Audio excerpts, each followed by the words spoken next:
ఇప్పుడు 9 టెండర్లు రద్దు చేసిరు. ఇంకో పక్క ఏం మాట్లాడుతున్నారంటే ముఖ్యమంత్రి గారు కూడా మాట్లాడారు, ఈ టెండర్ల విషయంలో ఎటువంటి అవినీతి జరగలేదని చెప్పేసి మాట్లాడారు. మరి అవినీతి జరగనప్పుడు ఎందుకు రద్దు చేసిరు? అయితే 9 టెండర్లు రద్దు అయింది. ఓకే, విషయం ఏంటంటే నేనే ఆదేశాలు ఇచ్చాను సింగరేణి అధికారులకు అని చెప్పేసి ఒక మాట చెప్తా ఉన్నాడు. ఇప్పటిదాకా ఈ వార్తలన్నీ జరిగిన విషయం ఏంటంటే ఇటు మొత్తం అన్ని పత్రికలు వరుసకొచ్చిన వార్త ఏంది, ఈయనది ఒక యాడు, అందులో భాగంగా ఈ టెండర్ల లొల్లి పంచాయతీ, బీఆర్ఎస్కు కాంగ్రెస్కు మధ్యలో జరుగుతున్నటువంటి మాటల యుద్ధం పంచాయతీ, అంతే తప్పితే ఈడ పేదోనికి సంబంధించి ఓ వార్త లేకపోతే ఇంకో విధంగా మాట్లాడే ఓ వార్త ఏది తీసుకొచ్చిన ప్రయత్నం లేదు.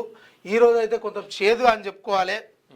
ఎందుకంటే ఈ సామాన్య పేద ప్రజలకు సంబంధించినటువంటి ఏ వార్తను కూడా ప్రచురించని మన రాధాకృష్ణ గారు, అదేవిధంగా దిశ అంటే ఏ దశకు వస్తుందో మరి అది వెలుగంటే అందరి జీవితాల్లో చీకటి నింపే దశగా మారుతుంది దిశ పేపరు, వెలుగు పేపరు, ఆంధ్రజ్యోతి పేపరు.